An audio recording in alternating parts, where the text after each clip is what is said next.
Lillian felt the urge to scream. She took one step into the nurse's compound and stopped, scolding herself beneath her breath. Go home, Lillian. She's gone. The realization broke her. Tears welled quickly and slid down her cheeks. She covered her face with her hands as the sobs came, deep and raw. The police officers had long gone and she was still here, clinging on to hope, praying that someone would come in and tell her where the nurse was. My child is out there, somewhere, and I don't even know where. All my efforts, all my searching, nothing.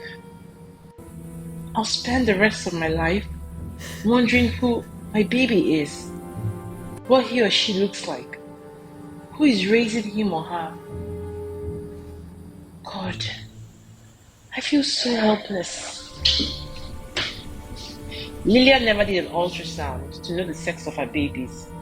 She always wanted to be pleasantly surprised, so she couldn't tell the sex of the baby she'd birthed.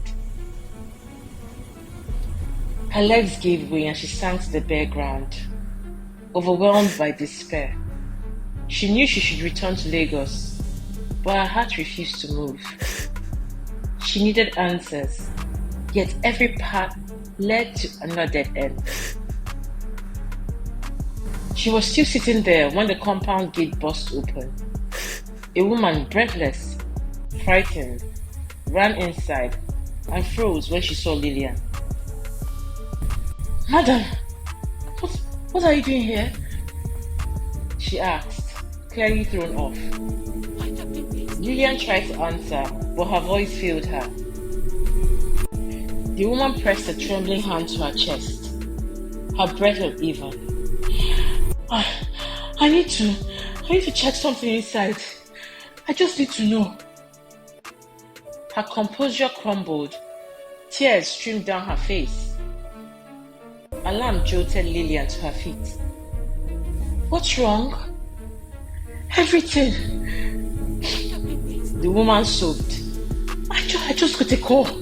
They said the nurse, she's been in an accident. Lillian's heart skipped. Nurse Clarity? Yes, she's in the hospital, fighting for her life. I've been running around like a mad woman. I came here hoping someone would tell me it isn't true. Which hospital? Hearts of Gold General Clinic in Asaba. Lillian didn't wait another second. She bolted toward the gate, hope flaring, alive like a match in the dark. Nurse Clarity drifted back into consciousness to an overwhelming white glare. Am I dead? Everything was bright, shapeless and distant. She tried to move, but pain shot through her body like fire. Where am I? She managed to croak. A calm voice answered from somewhere near her bed. My name is Nurse Awele. You are in the hospital. You are lucky to be alive. Pain pulsed through her bones. I'm alive? Nurse Clarity groaned. Yes. Let me get a doctor. The whiteness swallowed everything. She tried opening and closing her eyes, but nothing changed. The door clicked open. Footsteps approached, and a gentle hand lifted one eyelid. A new voice spoke. Good afternoon. I'm Dr. Fager. I'm glad to see you awake. She tried to look toward the sound, but all she saw was the same endless whiteness. Panic rippled through her. Doctor, why can't I see anything? Why is it all white? Can you see even a shape? He asked, checking the other eye. No, only white, she whispered, her lips trembling. Don't panic. We'll run some tests, he assured her. But the words couldn't reach her. Reality crashed in, heavy, merciless. Blindness. She burst into tears, the kind that ripped straight from the chest. She wanted to scream, to curse fate, to deny everything. But deep down, she knew the storm had been gathering for a long time. Choices have consequences. The attending nurse tried to calm her and spoke gently. Someone is here to see you. She says she's a relative. My cousin? Thelma, Nurse Clarity asked, clinging desperately to hope. Should I let her in? Yes, please. Footsteps, the door opening and closing. Nurse Clarity turned her head toward the sound, reaching out with her voice. Thelma, are you there? A woman answered, but not the one she expected. No, it's me. Lillian answered, staring at Nurse Clarity, who lay still on the bed, eyes on the ceiling, but unable to see anything. Nurse Clarity's heart skipped. Who are you? Can't you see me? Lillian asked quietly. No. Nurse Clarity sobbed. I can't see anything. Lillian stood at the foot of the hospital bed, studying the woman who lay broken beneath the harsh white light. One look told her the truth. The nurse truly couldn't see. The realization twisted something inside her, a strange ache of pity tangled with fury. She steadied herself. I'm sorry to hear that, Lillian said quietly, though her voice held no softness. The nurse turned her face toward the sound. Who are you? They said you were a relative. I lied, Lillian replied, her words deliberate. I'm the woman you tried to run away from, the mother of the child you may have stolen. The nurse's breath caught. Silence thickened around them. Tell me, Nurse Clarity. On the 18th of June, 2 women were delivered of 2 babies at the Royal Maternity Women's Clinic in Lagos. You were the only nurse on duty. Did you by any chance switch the babies? Nurse Clarity went silent. Lillian didn't waver.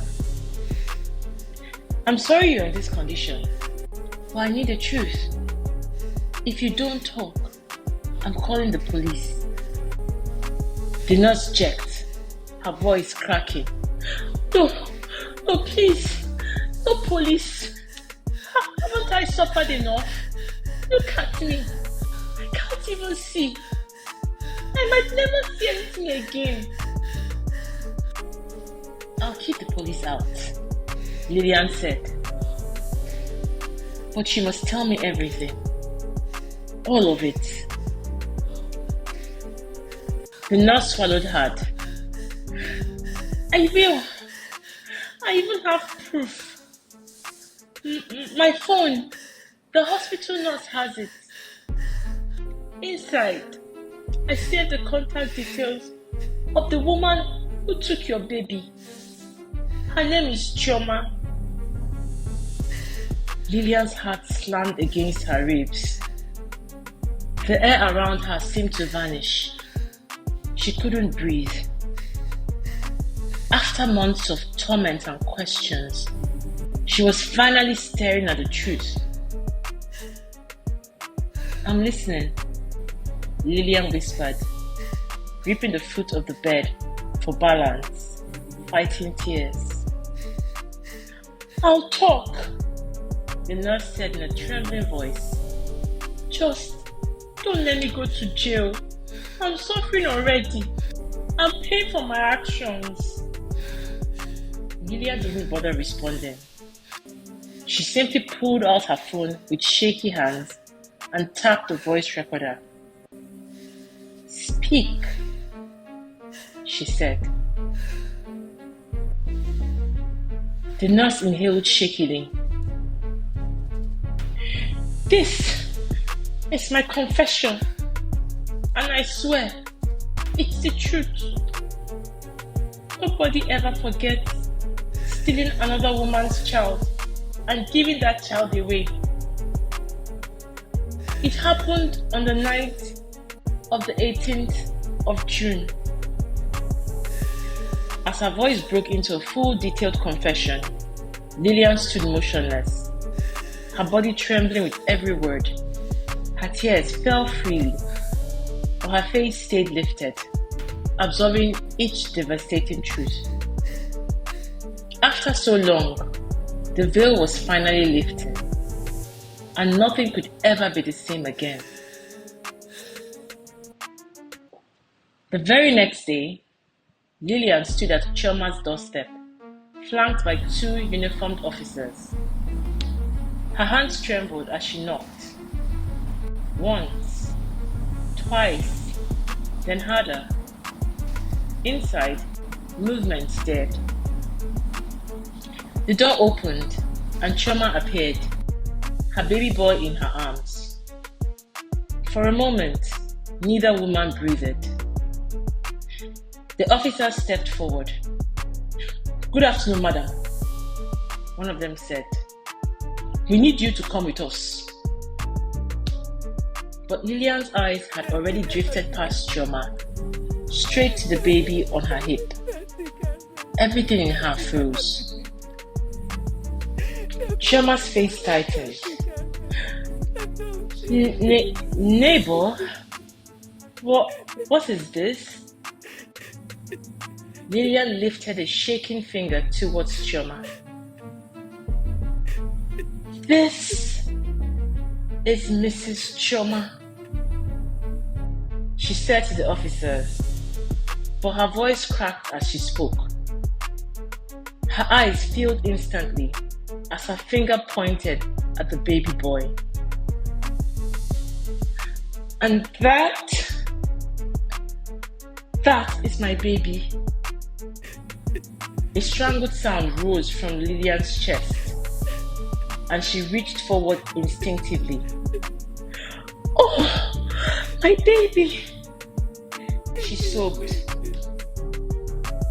Chioma stumbled back a step, clutching the child closer. "What are you saying? Which baby?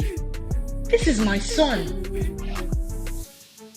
Before Lillian could speak, Nnamdi appeared behind Chioma, confused by the uniformed officers at his door. "Good afternoon, officers," he said. "How can I help you?" "We are here to arrest Mrs. Chioma," the first officer replied. "She's wanted for child abduction." The color drained from Nnamdi's face. Chioma's shock exploded into outrage. "Me? What nonsense!" "Madam," the second officer warned gently, "you speak at the station." Nnamdi took a step forward, bewildered. "There must be a mistake. What child? What's happening?" Lillian let out a bitter, wounded laugh. "Your wife didn't tell you what she's been doing, did she?" Nnamdi stared at her. "Mrs. Lillian, please explain."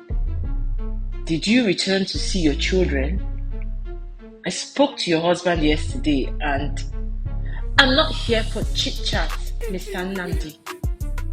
Your wife has what belongs to me, and I will take back what is mine, Lillian yelled.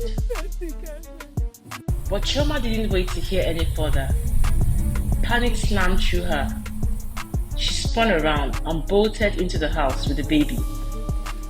The officers lunged, forcing the door open before it could close. Officers, don't hurt her, she's my wife, Nnamdi shouted, stumbling after them. Lillian followed closely, breath ragged. Chioma fled into the kitchen and locked the door. Her breath came out in frantic gasps. Madam, an officer called through the door. You are obstructing justice. Don't make this worse. Lillian's cry pierced the air. Give me my baby! Give me my son! Nnamdi turned to her, the words barely leaving his lips. Your son? Yes! Lillian sobbed. I have proof. All of it. But we'll handle that in court. Your wife is a child thief. The world swayed under Nnamdi's feet. No, that's impossible. She wouldn't. She paid the nurse to switch our babies, Lillian said. Paid her to steal my child. He shook his head. But then his gaze drifted to Lillian's face. It was similar to someone he knew. Then recognition stabbed through him like a blade. Oh God, he whispered. He looks like you. My boy looks exactly like you. He's mine, Lillian cried. The officers rammed the kitchen door. 1, 2, 3! The door splintered and burst open. Everyone froze. Chioma stood in the middle of the kitchen, wild-eyed, desperate, clutching the baby with one arm and pressing a knife against his tiny neck with the other. The child wailed in terror. The officers lifted their hands slowly. Jesus Christ! One of the officers whispered. Nnamdi stepped forward, horror twisting his features. Chioma, what are you doing? The house fell into deadly silence. Only the baby's cries filled the air.